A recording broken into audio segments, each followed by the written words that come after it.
Mercure en maison 6. Alors, après Vénus arrive Mercure. Mercure se trouve un petit peu comme chez lui en maison 6, puisqu'il répond aussi pour le côté mental de la vie, pour l'analyse, pour la communication, pour la fratrie, pour l'adaptation, pour un peu plus de mouvement en fait au quotidien. Et la maison 6 aussi. Elle a un lien avec la Vierge, elle a un lien avec Mercure et les détails, les routines. Donc en fait, on place Mercure ici, comme chez lui, à la maison. Mais du coup, la maison, le quotidien, et ce que la personne fait tous les jours devient actif, très mental. L'activité mentale devient incroyablement puissante chez la personne qui a cette position. Chaque tâche, chaque mouvement, chaque moment que la personne passe, elle l'analyse, elle essaye de le faire bien, par exemple, elle essaye de le faire juste. Et voilà, elle analyse énormément. C'est quelqu'un d'organisé, quelqu'un qui travaille énormément, qui analyse beaucoup, qui structure son travail, qui travaille, qui observe, qui peut être dans l'écriture, dans la communication, ça peut être médical aussi, ça peut être quelque chose qui la personne a besoin d'être utile, la personne a besoin d'être comprise, c'est une grande capacité d'organisation, c'est une grande attention aux détails, c'est beaucoup de petits détails qui peuvent être appliqués au quotidien et au travail aussi, c'est un esprit pratique. La personne, elle aime tout comprendre, comprendre ce qu'elle fait, ne pas être dans l'ignorage. Mais il y a des minus, il y a des moins aussi dans cette position, c'est quelque part cette tendance à trop réfléchir, trop analyser, trop mental, difficulté à débrancher, des difficultés, c'est comme si vous étiez vierge ou gémeaux du signe et vous avez du mal à complètement lâcher en fait l'analyse justement. C'est un mental actif en permanence, vous n'arrivez pas du tout à lâcher mentalement les choses que vous faites. Donc qu'est-ce qui pouvait se passer dans l'enfance Dans l'enfance, il fallait que l'enfant comprenne rapidement les situations dans la vie. Donc soit la personne déménageait énormément, faisait beaucoup de choses, les parents étaient actifs, ils étaient toujours en train de faire quelque chose, et l'enfant devait s'adapter à ce rythme et comprendre rapidement, agir rapidement, comprendre, être actif, être toujours allumé, son mental devait toujours être allumé pour répondre au questionnement dans l'instant. Il fallait s'adapter, il fallait beaucoup être maniable quelque part. Le quotidien était tellement mouvementé qu'il fallait tout le temps être pris voilà, l'heure, le moment, toujours branché, toujours rapide, toujours analysant la situation. Peut-être qu'il fallait aider tout le temps. Et il fallait observer. Observer pour bien faire, observer pour être un bon outil dans ce mécanisme. Il fallait apprendre rapidement à faire les tâches simples, à faire les tâches qu'il fallait pour notre environnement. Et il fallait être attentif. Donc c'est quelqu'un qui a appris très très tôt à être attentif, à être bien dans son travail. Et la stimulation mentale était incroyable. C'était pas forcément dur comme quotidien, mais la stimulation était très forte, la personne ne pouvait jamais être relaxée, et elle exigeait en fait, ce quotidien exigeait à ce petit être d'être stimulé mentalement pour aussi voir tous ces détails. Donc exigence dans les détails, beaucoup d'apprentissage. Par exemple, peut-être que son père ou sa mère était dans la mécanique, dans l'informatique, dans l'aéronautique, les lettres, et cette occupation des parents se projetait aussi sur le quotidien de l'enfant, et l'enfant ne faisait qu'apprendre en même temps que ses parents, ou il n'avait pas le choix, il était parmi en fait tous ces apprentissages. Donc cela a fait de l'être quelqu'un de très curieux. L'enfant était curieux, il était intelligent, observateur, il pouvait être quelqu'un qui lisait beaucoup, il était beaucoup en contact avec l'information, et plus on est en contact avec l'information, même si on n'est pas très bon, on commence à de plus en plus en fait plonger dans le monde de la connaissance. Et l'analyse aussi, pas seulement l'analyse des choses mécaniques et pratiques, mais aussi l'analyse des émotions des gens. La personne, elle regardait le visage de ses parents et elle savait calculer qu'est-ce que voulait le parent, parce qu'il fallait s'adapter en fait aux humeurs, aux envies, aux besoins des parents. Donc c'est quelqu'un qui a appris à observer, qui a appris à réguler les choses et qui peut-être qui n'a pas forcément pu beaucoup discuter ou parler, mais il a pu observer énormément son quotidien. Peut-être qu'il avait beaucoup de frères et sœurs et que voilà, dans tout ce chaos de gens, bien sûr, ton observation devient de plus en plus aiguisée et bonne. Tu comprends d'une seconde de l'instant à quoi pense ta mère, ton père, comment il faut être pour s'adapter en fait à chaque situation, parce que c'était un peu chaotique. Donc effectivement, la compréhension de son environnement était très très forte, même s'il y avait peut-être aussi des problématiques aussi dans les études. C'est pas une position idéale non plus, mais la personne pouvait effectivement se débrouiller, quoi. Et cette compréhension, cette adaptation à son quotidien a permis ensuite d'avoir toute cette compréhension qui est venue.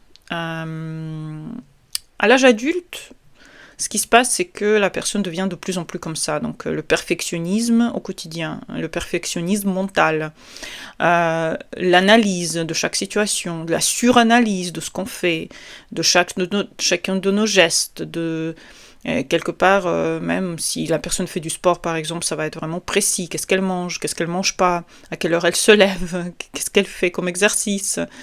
En même temps, puisque c'est assez analytique, il y a une certaine difficulté à se pousser à l'action, malgré tout. C'est pas Mars en maison 6, c'est Mercure, donc si on réfléchit trop, parfois on fait rien, on ne fait que réfléchir, et cela aussi pousse la personne à avoir un petit peu plus de difficulté à passer à l'action là où il voudrait. Par exemple, je sais pas, faire connaissance avec quelqu'un qu'on voudrait, être en couple avec quelqu'un qu'on voudrait, parce qu'on a tellement réfléchi à ce sujet qu'on a du mal à avoir un scénario possible de toutes ces réflexions. Et la personne, justement, a développé ce besoin de comprendre avant d'agir. Et si elle ne comprend pas, s'il y a les situations qui sont trop émotionnelles ou trop incomprises pour la personne, elle pouvait aussi, du coup, justement, avoir se stopper un petit peu dans l'action, trop analyser avant d'agir, voire ne plus agir après parce qu'on a trop réfléchi. Donc c'est possible que ça arrive. Dans le quotidien, il y a aussi une certaine charge mentale élevée, donc la personne se choisit un chemin dans lequel elle a besoin de beaucoup réfléchir, analyser, et elle a beaucoup du mal avec le temps à se reposer, à se poser.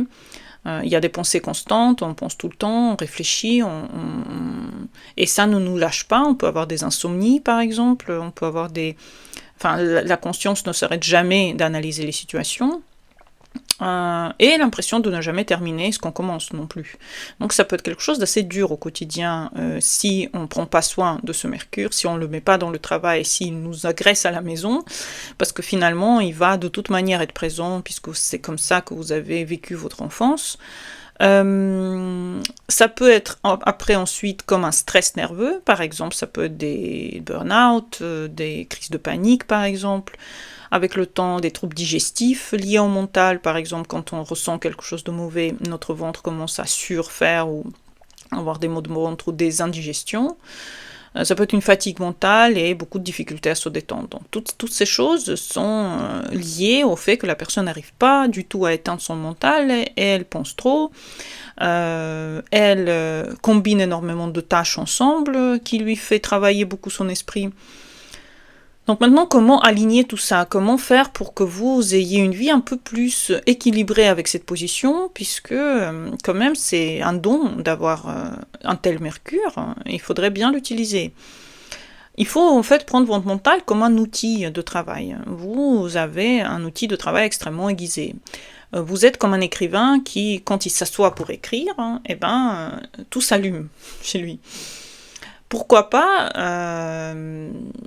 en fait, éteindre ça quand vous vous arrivez à arrêter votre travail. Donc vous arrêtez de travailler et ensuite vous passez à autre chose. D'ailleurs pour ça, il faudrait peut-être que vous veniez en consultation pour voir quelles sont les autres choses sur lesquelles vous pouvez mettre votre attention. Par exemple, il y a peut-être d'autres planètes et d'autres moments dans votre thème qui pourraient remplacer en fait Mercure en maison 6 et vous donner un peu plus de possibilités de vous